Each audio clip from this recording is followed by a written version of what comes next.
네, 오늘의 말씀의 제목, 너희는 믿음 안에 있는가? 네, 이 질문이 여러분 마음속에 하나님이 여러분에게 주시는, 주님이 여러분에게 묻고자 하는 질문으로 받으시기를 바랍니다.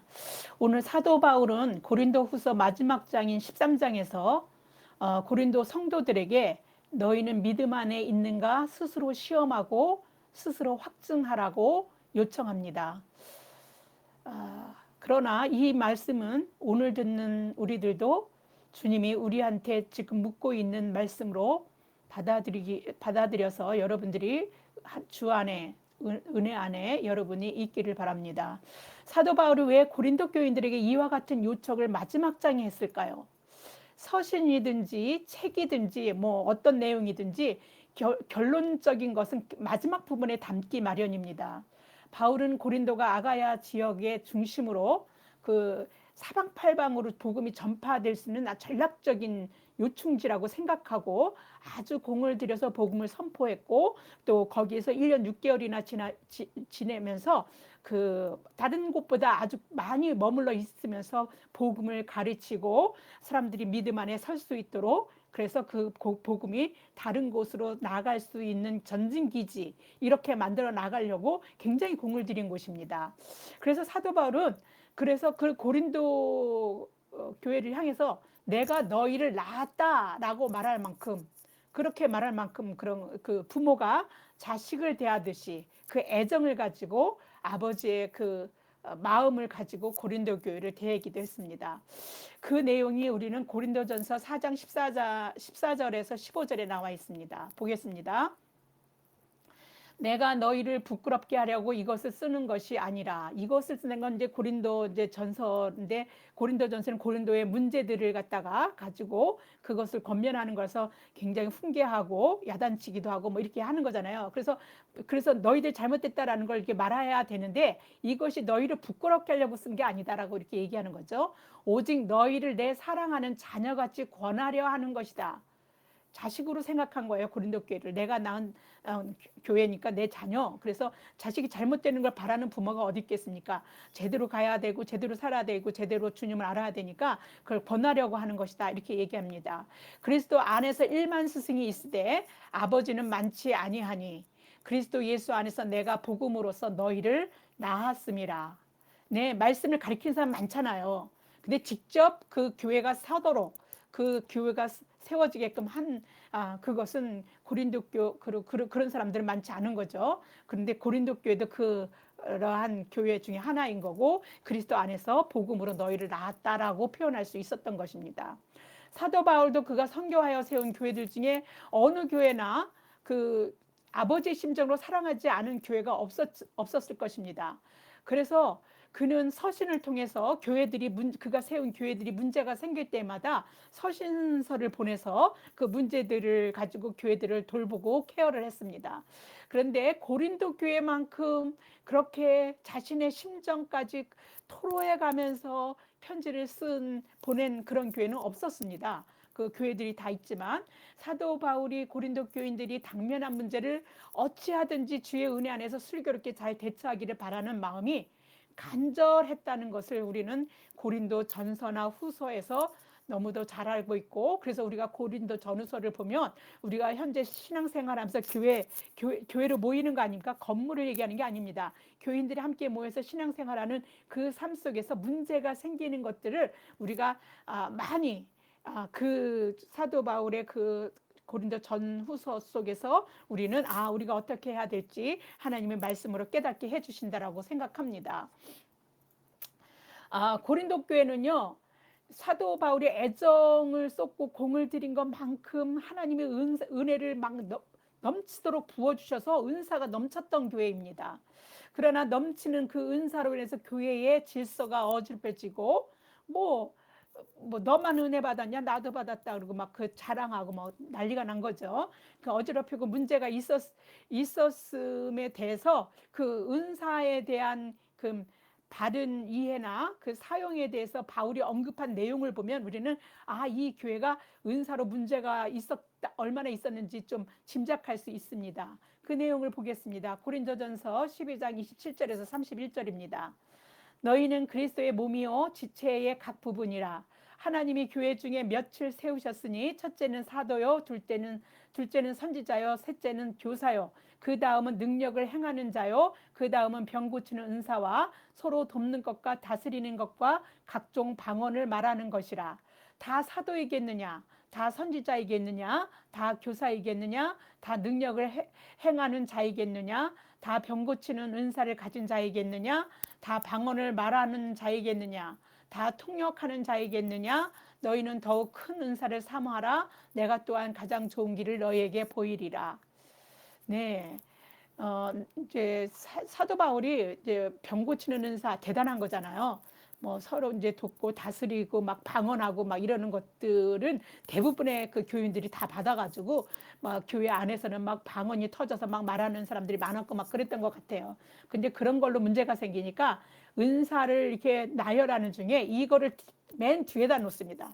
그럴 정도로 은사가 아주 충만했던 교회입니다. 그런데다가 또 고린도 교회는 누구는 바울 편, 누구는 아볼로 편, 우리가 고린도 전서에서 보지 않았습니까? 누구는 게바 편, 뭐 누구는 그리스도 편, 이래서 교회를 분열하는 그런 양상을 보였습니다. 그러니까 이게 은사뿐만 아니라 은사로 뭐 교회가 질서가 어지럽혀지는 것뿐만 아니라 또 이렇게 막 분열되는 것도 보이고, 이제 예수님은 마지막 기도에서 뭐 합니까? 교회가 하나 되는 것에 대해서 이런 걸 분명히 알았기 때문에 하나님은, 주님은 우리가 하나 되는 것, 그것이 그리스도인의 가장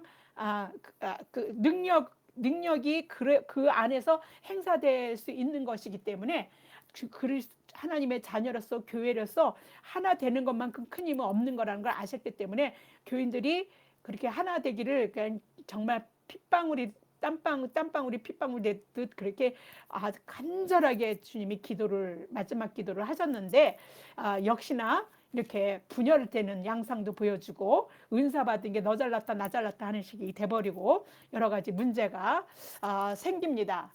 그러니까 교회에 이런 문제들이 많은 것도 이제 사도 바울이 고린도 교회에 대해서 참 가슴 아파하는 문제이긴 하겠지만, 가장 큰 문제는 무엇이었을까요? 아마 사도 바울이 거짓 사도라고 불렀던 자들 때문이 아닐까 생각합니다. 이들이 사도 바울을 뭐 사도직을 문제 삼아서 그의 언변이 심상치 않다, 뭐 여러 가지에서 좀 그는 사도가 좀 사도이기에는 좀 부족하다 막 이렇게 얘기하는 그런 사도직 문제, 그리고 그의 능력을 평가해서 적대시하는 것, 그것 때문에 이게 거짓 사도 때문에 가장 큰 어떤 걱정을 하게 되고 문제라고 생각했지는 않았을 것 같습니다. 이와 같은 사실도 사도 바울에게는 자신이 낳은 고린도 교인들이 자신을 오해하게 만드는 일이 분명했기 때문에 그 문제를 풀어줘야, 제대로 잘 알도록 잘 해줘야 될 것도 있겠지만, 그에게 있어서 가장 큰 문제는 아마도 거짓 사도들이 유대주의자까지는 아니라 할지라도 유대적 그리스도인들이라는 것일 겁니다. 그 유대주의자랑 유대적 그리스도인은 좀 다르죠. 이제 근데 거의 유대주의자라고 볼 수 있을 정도로 유대적 그리스도인이라는 것입니다.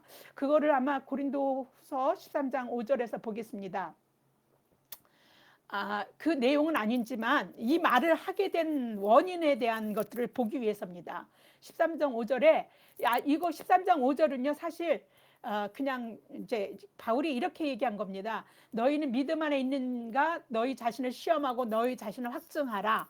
그 내용이 그 안에 다는 아니고 그 내용이 들어있는데, 그 말씀을 고린도 교인들이 믿음 안에 있는지 아닌지 스스로 시험하고 확증해야 될 필요성을 말한 것이거든요.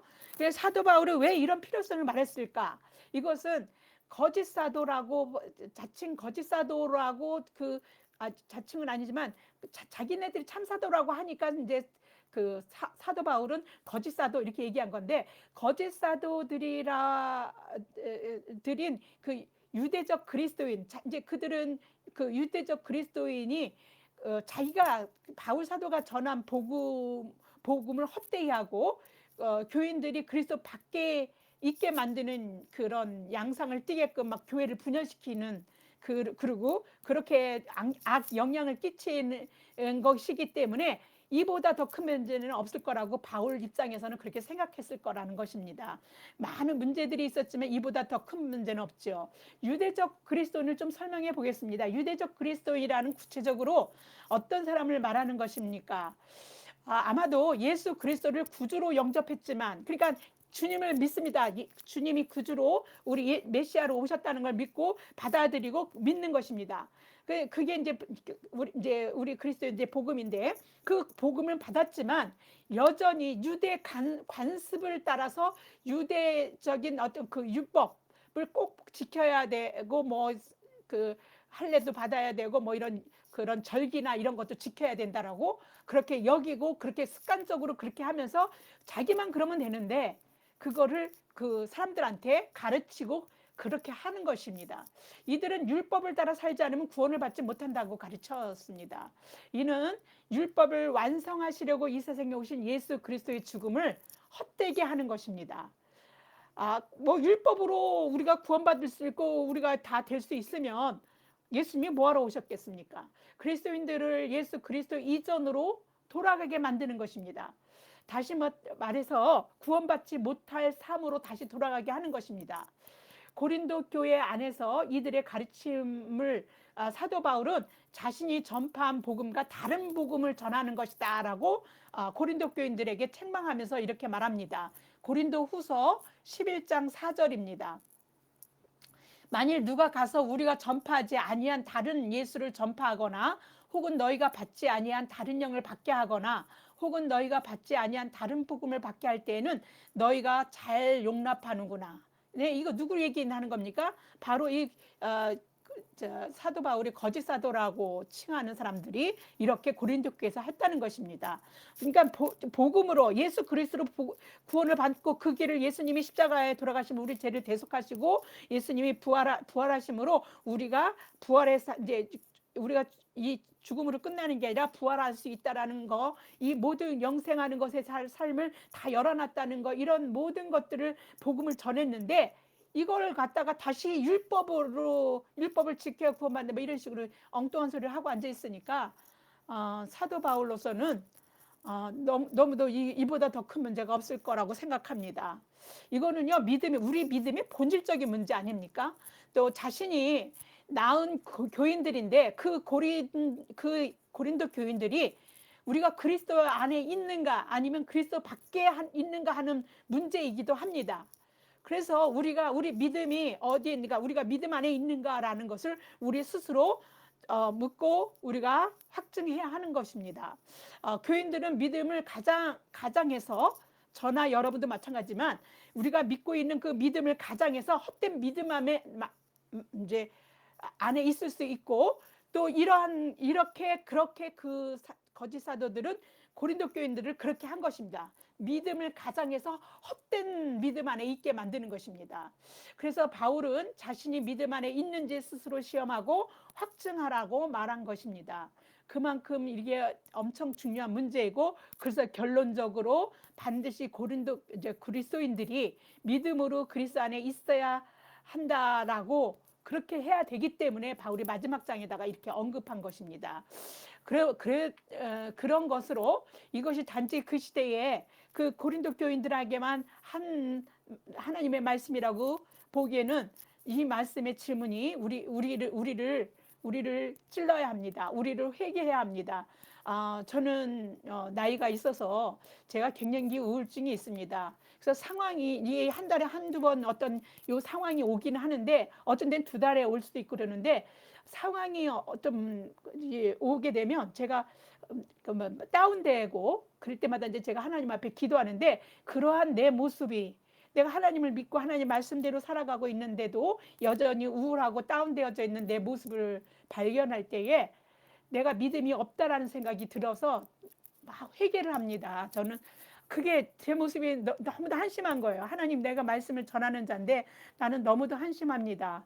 내가 어떻게 이렇게 하나님을 믿고 늘 기뻐하고 늘 저 즐거워할 수 늘 그랬는데 어떻게 좀 어떤 상황 속에서 내가 걷잡을 수 없는 이렇게 마음이 다운되는 속으로 이게 뭐 그렇게 내 마음이 다운되니까 그래서 제가 이제 어제도 나가서 하나님 앞에 이제 그런 기도를 했는데 이게 어 내가 그런 기도를 했습니다. 하나님 겨자씨만한 믿음이 우리 안에 있어도 이 산을 들어서 저 산을 옮겨라 하면 바다로 던져져라 하면 던져질 것이라고 말했는데 그 정도로 산을 옮길 만한 믿음이 겨자씨만한 믿음만 있어도 그런 놀라운 일들을 행한다는데 제가 얼마나 그래서 이런 나를 이런 아주 그 보잘것없는 믿음이 없는 나를 도와달라 구해달라 그런 기도를 계속하면서 이제 제가 기도를 했던 것 같습니다. 그 정도로 우리는 이제 우리 힘도 어찌할 수 없는 그런 삶의 어떤 그 너울을 탑니다. 파도를 타고 다닙니다. 좋을 때도 있고 나쁠 때도 있고 뭐 이런 상황들이 우리를 여지없이 흔들어 제낍니다. 그럴 때 우리가 봐야 할 게 뭡니까? 우리 믿음이 어디에 있는지 그리고 우리가 믿음 안에 스스로 있는 것인지 그렇게 시험해야 하는데 그래서 이 말씀이 우리에게 굉장히 중요한 말이고 우리가 하나님을 믿는 믿음 안에서 살아가면서 내가 주 안에 있는지를 점검해 볼 수 있는 바로미터라고 할 수 있는 질문이라고 볼 수 있습니다. 그래서 사도 바울도 이렇게 말했고 하나님이 그 말씀으로 우리에게 직접 하신 그 말씀이라고 저는 믿습니다. 사도 바울은 누구보다도 율법을 잘 알고 지켜왔던 사람입니다.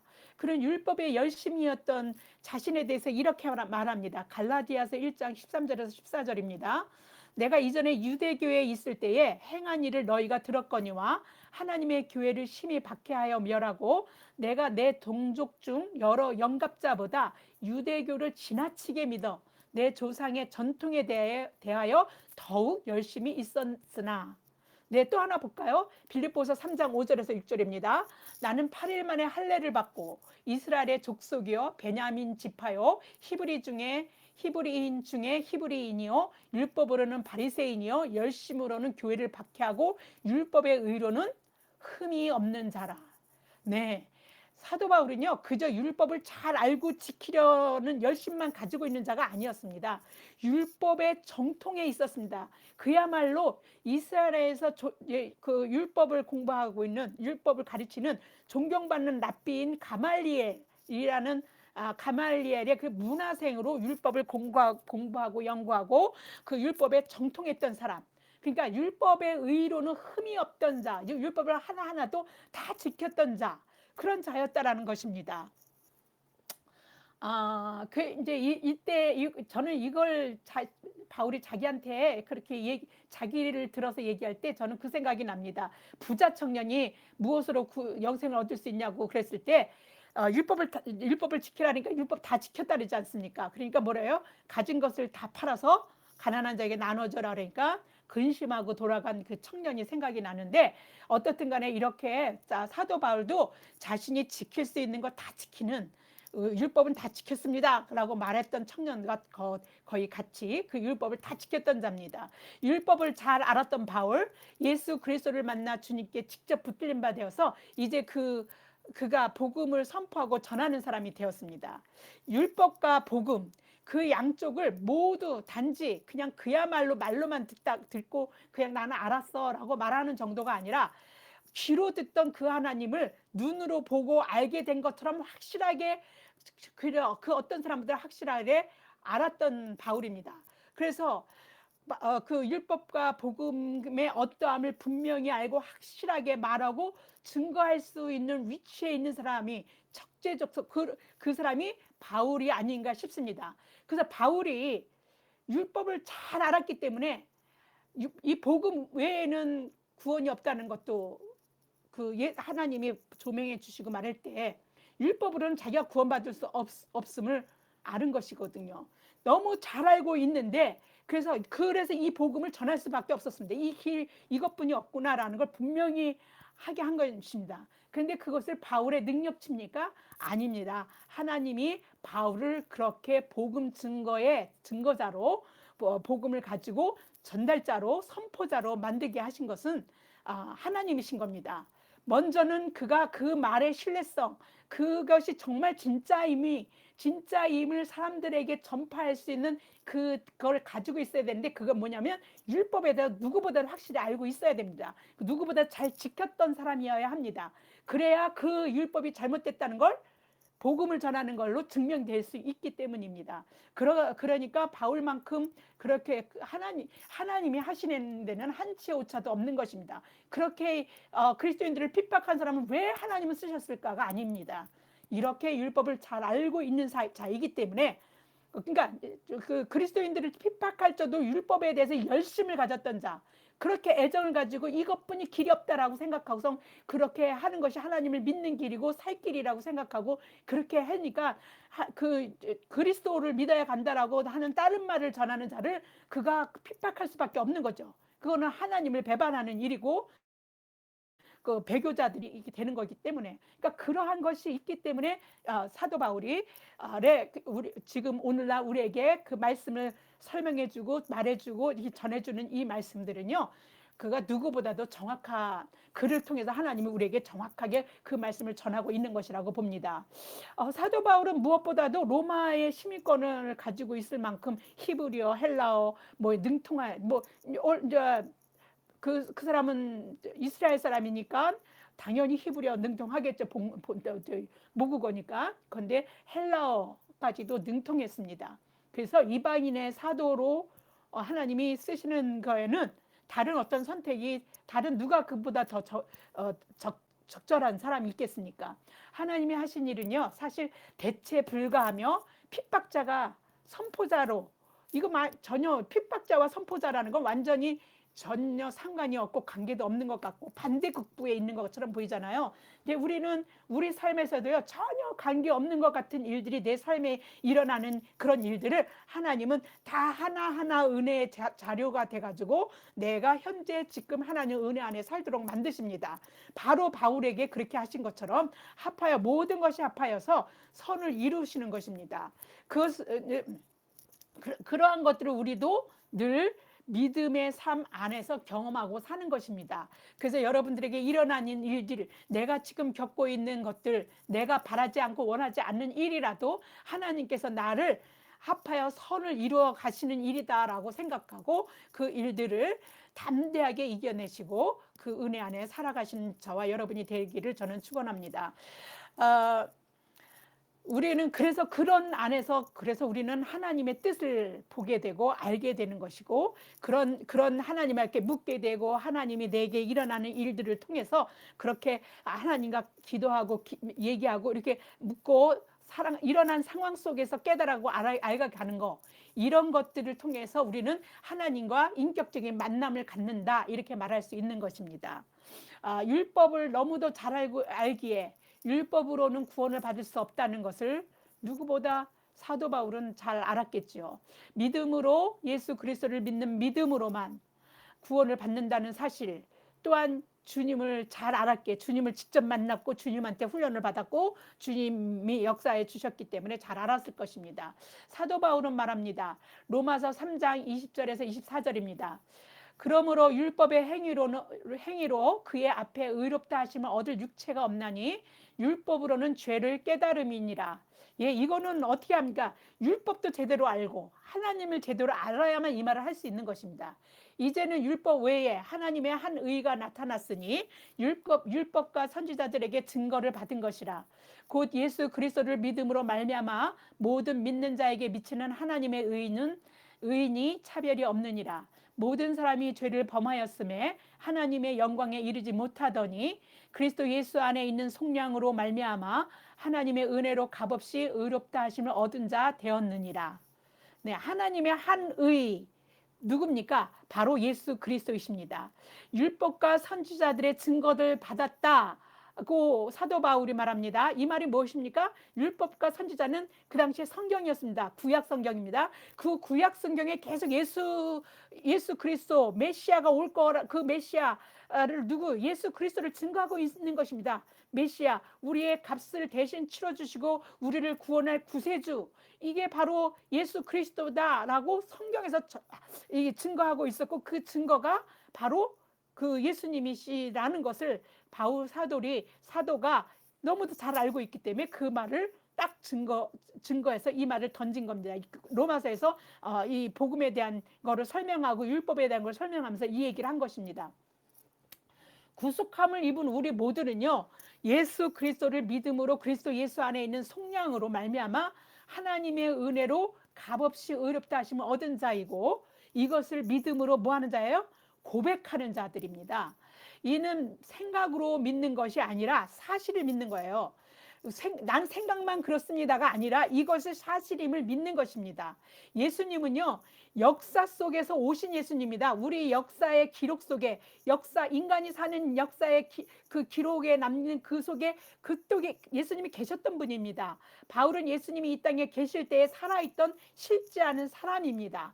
그리고 예수님과 함께 했던 제자들도 보고 듣고 함께 했던 그 사실을 그 제자들도 있었고, 그런 사실을 기록했습니다. 증언했습니다. 이 기록들이 누굽니까? 사복음서입니다. 우리 믿음은요, 추상적인 어떤 것을 그냥 믿는다 이렇게 말하는 것이 아닙니다. 그냥 믿음으로 그냥 밀어붙여서 그냥 생각하고 있는 걸 그냥 믿는다라고 하면은 그냥 믿는 게 아니라는 사실입니다.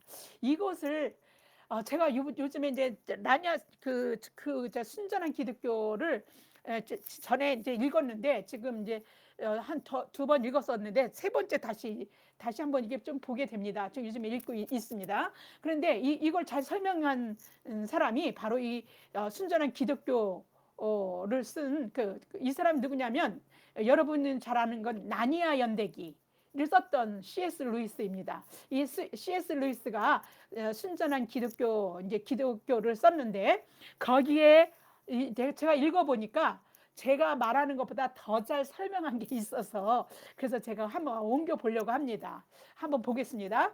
제가 예수가 하나님이었다고, 그리고 지금도 하나님이라고 믿는 이유는 이미 설명한 바 있습니다. 이거는 중간에서 제가 자른 거고 앞에 설명을 그가 했었거든요. 근데 이제 그거는 제가 쓰는 게 아니고, 이제 이 말에 그가 자기를 따르는 자들에게 새 생명이 이와 같은 방식으로 전달된다고 가르친 것은 역사적인 사실이니만큼 명백한 일이라고 할 수 있습니다. 예수님이 육신 십자가에서 돌아가시고 죽지만 우리와 함께 하시겠다, 성령을 보내겠다, 우리와 함께 하시겠다, 그렇게 하셨지 않습니까? 그런 일들, 그리고 우리가 성만찬을 통해서 예수님의 피와 그 살을 먹고 마심으로 그 기념을 하는 그런 일들을 통해서 새 생명이 우리에게 전달되는 일들이 그냥 그렇게 꾸며서 말하는 것이 아니라 역사적인 사실이니만큼 명백한 일이라고 할 수 있습니다라고 말하고 있습니다. 그래서 다시 말해서 저는 그렇게 말한 예수의 권위에 입각하여 이것을 믿습니다. 권위라는 말에 즐겁할 필요는 없습니다. 권위에 입각하여 어떤 것을 믿는다는 것은 믿을 만한 사람의 말임으로 믿는다는 뜻에 지나지 않으니까요. 사실 여러분이 믿고 있는 사실의 99%는 모두 권위에 입각해서 믿는 것들입니다. 저는 뉴욕이라는 곳이 있다는 사실을 믿습니다. 그러나 뉴욕을 제 눈으로 본 적은 한 번도 없습니다. 그런 곳이 틀림없이 존재한다는 것을 추상적인 추론을 통해서 입증할 수도 없습니다. 그런데도 제가 뉴욕의 존재를 믿는 것은 신빙성 있는 사람이 그렇게 말해 주었기 때문입니다. 우리 중에 노르만 정복 사건을 직접 본 사람은 아무도 없습니다. 수학에서 무엇을 증명하듯이 순전히 논리를 통해 그 사건을 증명할 수 있는 사람도 없습니다. 그런데도 그런 일을 있었다고 믿는 것은 그 일을 목격한 사람들이 거기에 관한 기록을 남겼기 때문입니다. 즉 권위에 입각해서 믿는 것이지요. 종교의 권위를 선뜻 받아들이지 못하듯이 다른 영역에서도 권위를 받아들이지 못하는 사람은 한평생 아무것도 모르는 채 살아가야 할 것입니다. 네, 이것을 읽으면서 믿음이 없는 사람, 그리고 우리 믿음을 이렇게 분명하게 말로 설명해 주는 게 이렇게 명확할 수 있구나라는 생각을 했습니다. 그래서 사도 바울이 기록한 말, 사도 바울이 역사 속에 있었던 사람, 예수님도 역사 속에 있었던 사람입니다. 그리고 또 제자들도 마찬가지고요. 그들 제자들이 그렇게 말한 말들을 저는 믿습니다. 그들이 직접 예수님하고 했던 거, 그런 일들을 가지고 예수님에 대해서 말한 이 말씀이기 때문에 저는 믿는데, 그걸 설명한 것이 이게 C.S. 루이스가 이렇게 설명을 했더라고요. 사도 바울처럼, 아니 사도 바울만큼 율법을 알고 또 복음을 안 사람은 저는 사실 없다라고 생각합니다. 그러기에 그가 율법으로는 구원을 왜냐하면요, 예수님의 제자들은요, 성령이 가르쳐 주셔서 알면 모를까 율법을 공부하고 연구한 자들이 아니에요. 그들은 그냥 예수님을 따라다니고 저기 어부들이었고 이렇게 공부를 교육을 받은 사람들이 아니었거든요. 다 저 하층민들 이렇게 생활이 좀 어려웠던 사람들이었지, 그런 사람들이 아니거든요. 그런데 사도 바울은 그 교육도 받을 만큼 받았고 율법도 지키는 것들에서 철저했고 이렇게 했기 때문에 그 율법을 너무 잘 알고 있었고, 그 다음에 예수님을 직접 만나고 예수님의 가르침 받은 사람입니다. 그래서 자신을 사도라고 얘기하는 겁니다. 물론 예수님을 따라다니면서 했던 사도들도 있지만, 그래서 그 사도들도 이제 그 예수님의 가르침을 받은 사람들이지 않습니까? 근데 사도도 그렇게 받은 것입니다. 그래서 자신을 사도에 대해서 예수님에게 직접 자기가 받은 것이기 때문에 사도다라고 얘기를 하는 거죠. 그런데 그렇기 때문에 그렇게 율법과 또 예수님에 대해서, 복음에 대해서 그렇게 누가 더 예수님을 증거하는 일에서 예수님하고 직접 따라다니고 예수님 직접 만난 사람들이 증거하는 것만큼 그들이 말한 것을 그것을 우리가 듣고 그 사람들보다 더 분명하게 아는 사람들이 어디 있습니까? 그래서 그런 것들을 알기 때문에 저는 사도 바울이 율법으로는 구원받을 수 없다라고 말한 것도 이거는 확실한 사실이라는 것들을 그는 알았다는 것입니다. 그래서 누구보다도 더 잘 알고 있었기 때문에 이 이야기들을 전할 수밖에 없었던 것이에요. 이것으로는 구원받을 수 없다. 율법으로 구원받을 수 율법으로 구원받을 수 없는데 예수만 믿으면 우리가 구원을 받을 수 있구나. 우리 죄 문제가 해결될 수 있구나라는 걸 깨달았으니 이거를 전하지 않을 수가 없었겠죠. 그런데 만약에 율법으로 구원을 받을 수 있다. 그리고 율법으로 우리 죄 문제가 해결될 수 있다. 그러면 예수님이 이 땅에 오셔야 될 필요는 없었겠지요. 마태복음 5장 17절입니다. 내가 율법이나 선지자를 폐하러 온 줄로 생각하지 말라. 폐하러 온 것이 아니요 완전하게 하려 함이라. 예수님이 완전하게 하려고 오셨다는 것은요, 율법이 완전하지 않다는 것입니다. 무슨 말입니까? 율법이 죄를 깨닫게는 하지만 율법으로 구원받을 수는 없다는 뜻입니다. 구원을 완전히 그리고 온전히 이루시는 분이 누구십니까? 하나님이신 예수 그리스도이십니다. 그래서 예수님이 말씀하십니다. 요한복음 14장 6절입니다. 예수께서 이르시되 내가 곧 길이요 진리요 생명이니 나로 말미암지 않고는 아버지께로 올 자가 없느니라. 제가 이 말씀에 대해서 같은 맥락으로 좀 말하고 있는 C.S. 루이스의 그 순전한 기독교에서 읽은 내용을 여러분에게 좀 옮겨보겠습니다. 그리스도는 완전하게 복종했고 완전하게 낮아졌습니다. 그는 하나님이었기 때문에 이 일을 완전하게 할 수 있었고 인간이었기 때문에 복종하며 낮아질 수 있었습니다. 그리스도인들은 어떤 식으로든 그의 낮아짐과 고난을 나눌 때 죽음을 정복한 그의 승리 또한 나눌 수 있으며 죽은 후에 새 생명을 찾아 그 안에서 완전 피조물이 된다는 것, 완전히 행복한 피조물이 된다는 것을 믿습니다. 그래서 이거 보면서 근데 이 말을 갖다가요, CS가 한 이 말을 우리가 말씀으로 보려면요, 어디를 보면 되냐면 빌립보서 2장 6절에서 11절을 보면 됩니다. 보겠습니다.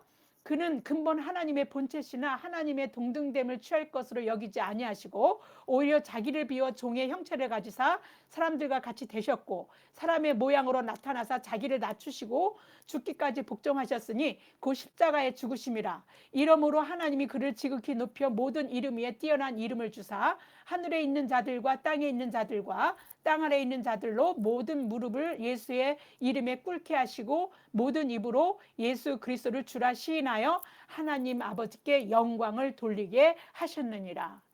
네, 빌립보서 누가 썼습니까? 사도 바울이 쓴 것입니다. 율법으로는 구원을 받을 수 없는 것을 잘 알았기에, 그리고 예수 그리스도를 믿는 믿음으로만 구원을 받을 수 있다는 것을 알았고 생명의 길임을 알았기에 사도 바울이 전파한 복음의 핵심은요, 예수 그리스도와 십자가의 죽으심과 부활하심이었습니다. 그 어떤 것도 없습니다.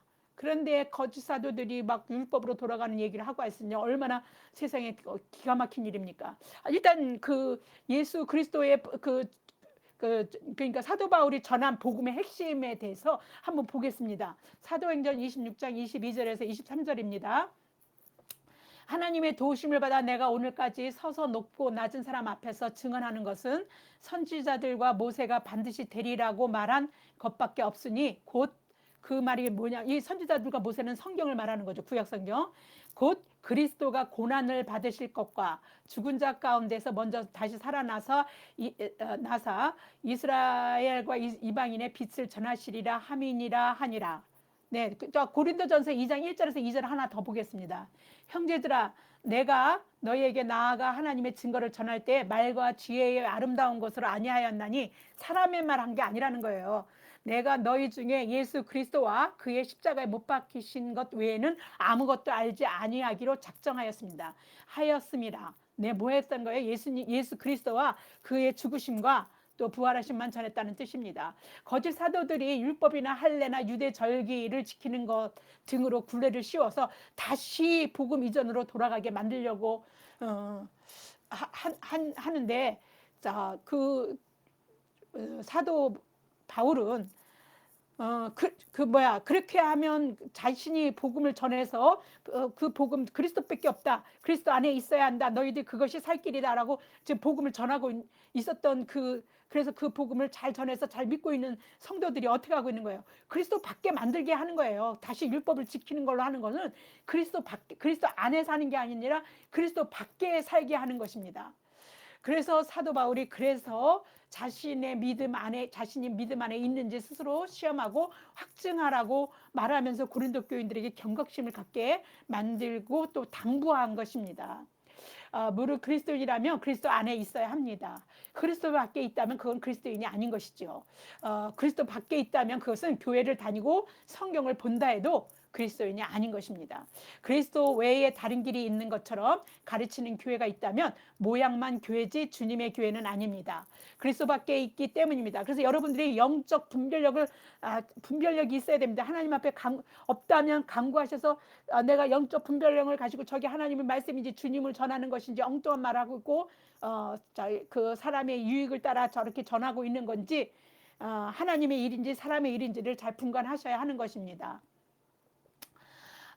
이거는요, 사도 바울이 말한 다른 복음을 전하는 것이고, 그렇게 다른 예수를 전하는 것입니다.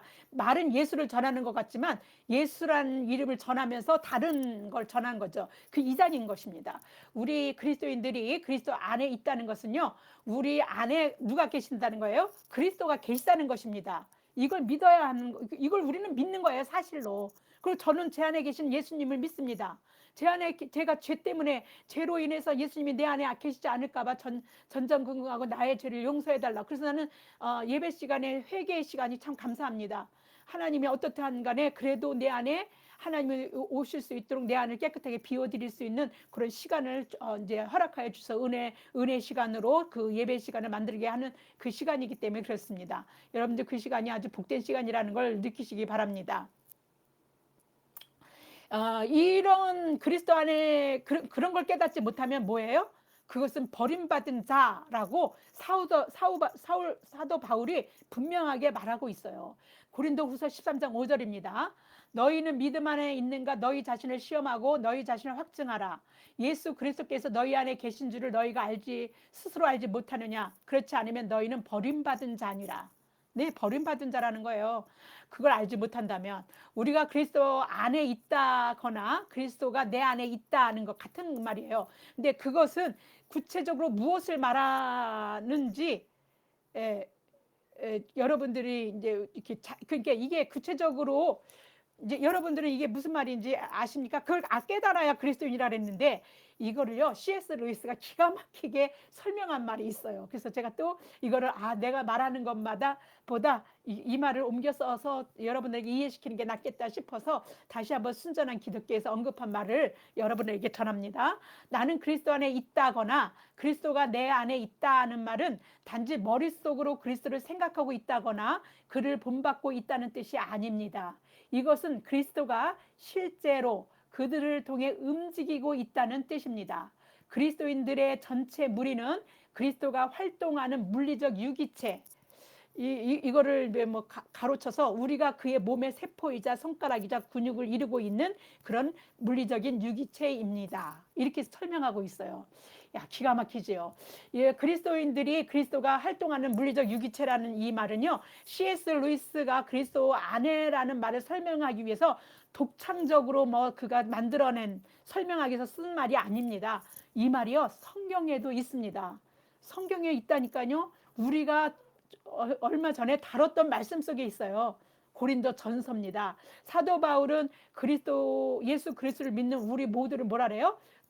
우리 모두가 다 그리스도의 지체라고 말합니다. 그 고린도전서 12장 1절에서 20절입니다. 근데 20절이긴 하지만 긴 게 아니라 이게 짤막짤막 그렇게 한 절 한 절이라서 그런데 제가 다 읽겠습니다. 몸은 하나인데 많은 지체가 있고 몸의 지체가 많으나 한 몸인가 같이 그리스도도 그러하니라. 우리가 유대인이나 헬라인이나 종이나 자유인이나 다 한 성령으로 세례를 받아 한 몸이 되었고 예수 그러니까 한 성령을 마시게 하셨느니라. 우린 다 성령을 받았고 세례를 받았고 그리스도를 믿는 사람들이 되었습니다. 그리스도로 한 몸을 이뤘다는 뜻이라는 뜻입니다. 몸이 한 지체뿐만 아니여 여럿이니 만일 발이 이르되 나는 손이 아니니 몸에 붙지 아니하였다 할지라도 이로써 몸에 붙지 아니한 것도 아니고 또 귀가 이르되 나는 눈이 아니니 몸에 붙지 아니하였다 할지라도 이로써 몸에 붙지 아니한 것이 아니니 만일 온몸이 눈이면 듣는 곳은 어디며 온몸이 듣는 곳이면 냄새 맡는 곳이 어디냐. 그러나 이제 하나님이 그 원하시는 대로 지체를 각각 몸에 두셨으니 만일 다 한 지체뿐이면 몸은 어디냐. 이제 지체는 많으나 몸은 하나라. 사도 바울은 고린도 교회를 향해서 또 이렇게 말했습니다. 고린도전서 12장 27절입니다. 너희는 그리스도의 몸이요 지체의 각 부분이라. 네. 그렇죠. 그러니까 그리스도께서 활동한 물리적 유기체라고 얘기한 말을 구체적으로 이제 우리 하나의 지체다 이렇게 얘기하는 말로 이렇게 표현한 겁니다. 그리스도인들 한 사람 한 사람이 모인 교회는 그리스도의 지체이고 그리스도의 몸입니다. 그 안에 그리스도께서 활동하시며 역사하십니다. 그래서 우리는 그리스도의 몸된 교회라는 말을 씁니다. 그리스도의 몸된 교회가 된 우리 그리스도인들 안에 주님이 실제로 활동하고 계십니다. 그리고 그것을 우리는 믿습니다. 주님이 역사하시고 계신 걸 우리는 믿는 자들입니다. 고린도 교인들은 추천서를 가지고 자신들이 참 사도라고 말하는 거짓 사도들의 영향을 받아서 사도 바울 안에서 주님이 정말 당신 하나님이 역사하는 거 맞아요 라고 이렇게 증거를 요청했던 것 같아요. 왜냐하면 이런 걸 요청했기 때문에 사도 바울이 말한 말이 있거든요. 근데 그러나 그리스도의 능력이 머물게 하려고 자신의 약함으로 자랑한다라고 말한 사도 바울은요. 그래서 교인들에게 자신의 약함이 결코 약함이 아니라 오히려 주님이 강하게 역사하심이 된다. 사도 바울을 형편없는 사람으로 자꾸 오인하게 만들잖아요. 거짓 사도들이. 그러다 보니까 말주변도 변변치 못하고 또 여러 가지 좀 직접 추천서가 없으면서 전하는 거니까 추천서 가진 사람보다 뭔가 자격이 없는 것 같고 뭐 이러지 않습니까? 그러니까 이거를 갖다가 이제 당신은 그러면 진짜 주님이 당신 안에서 그렇게 활동하는 주님이 역사하는 사람인지 증거를 보여라 뭐 이렇게 얘기한 것 같아요. 근데 오히려 나의 약함이 강함이라고 우리 지난번 설교에서 얘기한 것처럼 자신의 약함을 통해서 하나님의 강함을 드러냈던 그 사도 바울은 그래서 오히려 너희에 대해서 그 약하게 보여지는 그것들이 더 약한 게 아니라 주님이 너희 안에서 강하게 역사해 가시는 강함이다라는 말을 합니다. 이 말을 했다는 것 자체가 뭐 한 거예요? 사도 바울에게 너의 그 증거를 대라 이렇게 그런 걸 요구했다는 거겠죠. 참 대단하지 않습니까? 그 교회를 만든 사람에게 네가 주님하고 함께 있는 건지 말해보라고 한 거랑 똑같은 건데 참 기가 막힙니다. 사람들은 다 이랬습니다.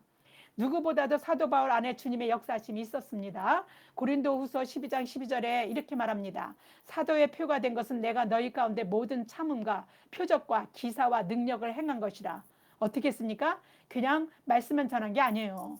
그가 많은 표적이나 기사와 능력을 엄청 행했습니다. 그것도 제가 지난번에 말씀드렸기 때문에 내용을 다 쓰지는 않습니다. 사도행전에 다 나와 있어요.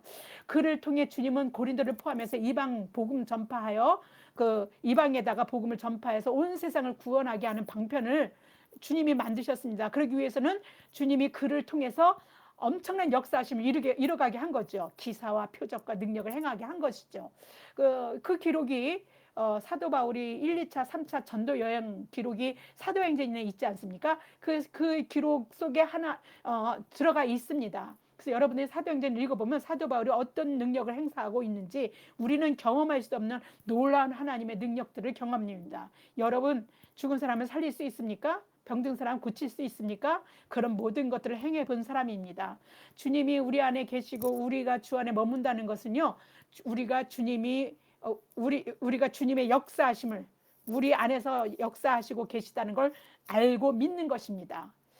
우리에게 일어나는 모든 일들이 우연히 일어나는 게 아니고 그거 하나하나가 하나님이 그 역사하심 속에서 은혜 안에서 하나님의 사람으로 살기 위해서 일어나는 것이라고 믿어야 하는 것입니다. 사도 바울은요, 주님의 몸된 고린도 교회가 주 안에서 주님의 역사하심을 알고 믿고 살아가는 삶이 구체적으로 어떠함을 마지막으로 이제 이게 주 안에서 있다. 그 다음에 자신이 믿음 안에 있는지 스스로 확증해야 한다. 그렇게 하는 그 모든 것들의 삶이 마지막 당부한 말 속에 들어 있습니다. 그렇게 우리가 살아가면 그 주님이 우리 안에서 그렇게 역사하시고 살아가시기 때문에 우리가 주 안에 있는지 아는 것입니다. 이 말, 당부한 이 말이 여러분 안에서도 명심하시고 그렇게 살아가시는 말씀이 되길 바랍니다. 고린도후서 13장 11절입니다. 마지막으로 말하노니 형제들아 기뻐하라. 온전하게 되며 위로를 받으며 마음을 같이하며 평안할지어다. 어떻게 해야 돼요? 기뻐해야 되고요. 온전하게 되며, 온전한다는 건 뭐예요? 하나님 안에서 우리가 주의 말씀을 삶으로 이뤄내면서 살아가는 거죠. 위로를 받으며, 이걸 서로 위로하라는 거예요. 마음을 같이하며, 분열되면 안 되는 거죠. 그리고 주님이 주신 평안으로 우리 평안을 이뤄가면, 그러면 그게 우리가 어떻게 하는 거예요? 주 안에 있는 것입니다. 우리가 주님이 우리 안에서 역사하신 우리가 믿음 안에 있다는 것을 말하는 것입니다. 사랑과 평강의 하나님이 그래서 이렇게 얘기하는 거예요. 하나님이 너희와 함께 계시리라. 이렇게 하면 어떻게 된 거예요? 하나님이 사랑과 평강의 하나님이 어떻게 하시고요? 너희와 함께 계실 것이라는 걸 확실하게 하는 거예요. 그러니까 서로 거룩한 입맞춤을 하라. 서로 사랑하며 살아라는 것이죠. 네, 기도하겠습니다. 참 좋으신 하나님 아버지 감사합니다. 우리는 예배를 드리고 말씀을 보고 기도하는 일련의 모든 행위들이 우리가 주 안에 있다라고 착각하고 있지는 않았는지 오늘 말씀 속에서 그렇게 느끼게 합니다. 고린도 교회도 사도 바울을 통해 복음을 듣고 하나님을 믿었지만 그런 믿음의 형제들이었지만 서로 분열하고 자신이 받은 은사를 통해서 자신이 우월한 것처럼 떠버리고 여러 가지 문제들이 생겼습니다. 우리는 그렇지 않았겠습니까? 우리도 조금만 은혜를 받아도 뭔가 내가 한 것이냥 자랑하고 떠버렸을 것입니다. 그러나 사도 바울은 우리에게 지금 뭐라고 말합니까? 믿음 안에 있는가 스스로 시험하고 확증을 하고 말합니다. 그 말이 저희 마음에 찔림이 되기를 바랍니다. 우리도 스스로 믿음 안에 있는가 시험하고 확증하여 항상 기뻐하고 온전하게 되며 위로를 받으며 마음을 같이하며 평안함으로 주 밖이 아닌 주 안에 사는 자가 될 수 있도록 성령님 우리 안에 내주하여 주시고 우리를 주장하여 주시고 우리를 인도하여 주시옵소서. 이 모든 말씀 우리 주 예수 그리스도 이름 받들어 감사하며 기도드립니다. 아멘.